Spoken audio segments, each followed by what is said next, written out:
So, is the US-Iran conflict over or isn't it?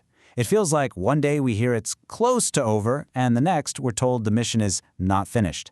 And you know what? That message is confusing on purpose. In this explainer, we're going to cut through all that noise and show you the high-stakes endgame that's being played out as we speak. And this quote right here, this is at the heart of everything. You have President Trump talking about the conflict in the past tense, but in the very same breath, he insists the U.S. operation isn't finished. It sounds like a complete contradiction, doesn't it? But it's actually the key to understanding the entire strategy. So what on earth does it really mean? That's the big question, right? Is this the endgame, or are we just in a brief intermission? Well, to get to the truth, we have to pull apart two totally different strategies that Washington is using at the exact same time. Okay, let's start with the side of the story you might not see on the nightly news. Beyond all the military headlines, there's this high-stakes diplomatic chess match going on, and believe me, these negotiations are serious.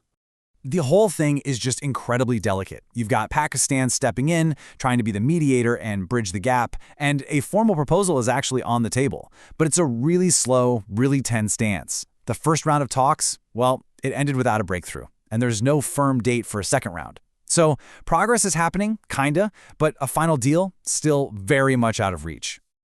So, what's the ultimate goal of all this back-and-forth diplomacy? It's not just about a simple ceasefire. Nope. The U.S. administration is pushing for something way, way bigger. They're calling it the grand bargain. And the ambition here is absolutely huge.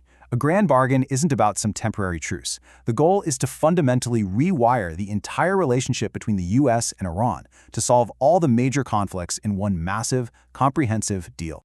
So what's actually on the table? Well, Iran would have to give up its nuclear program completely and stop supporting militant groups in the region. And that goes way beyond previous deals like the JCPOA, which was almost all about the nuclear issue. And in return, the U.S. is offering a pretty powerful incentive, a clear path to becoming a thriving nation by rejoining the world economy, totally free from those crippling sanctions. And according to Vice President J.D. Vance, this all-or-nothing approach is exactly why a deal hasn't been signed yet. The administration is holding out for this huge, sweeping agreement.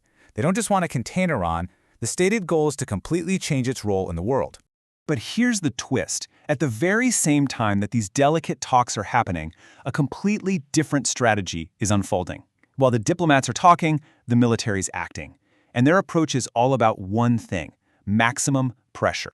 Exactly. This is where the story gets a lot more complicated.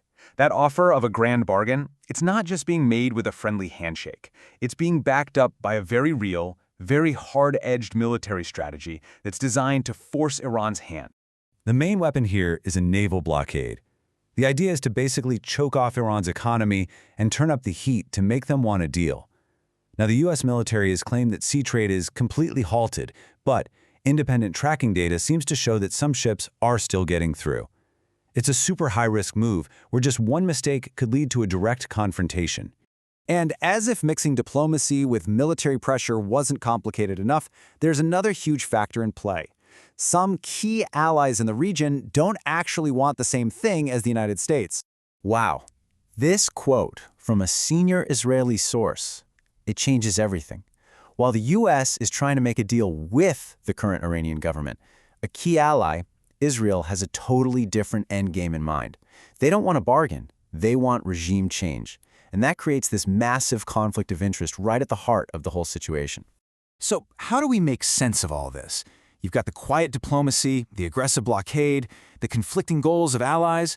It all comes down to understanding that this is a very deliberate two-track strategy. Here's how it all fits together. The military moves and the diplomatic talks aren't contradictory at all. They're two sides of the same coin. The strategy is to squeeze Iran with the naval blockade, making their situation unbearable, while at the same time offering the grand bargain as their only way out. It's a classic carrot-and-stick approach, just on a global scale. And when you lay it all out like this, the conflicting goals just become crystal clear. You've got the United States aiming for this huge, transformative grand bargain. You have Iran, which is basically just fighting for survival and an end to sanctions. And then you have Israel, pushing for the complete replacement of the regime.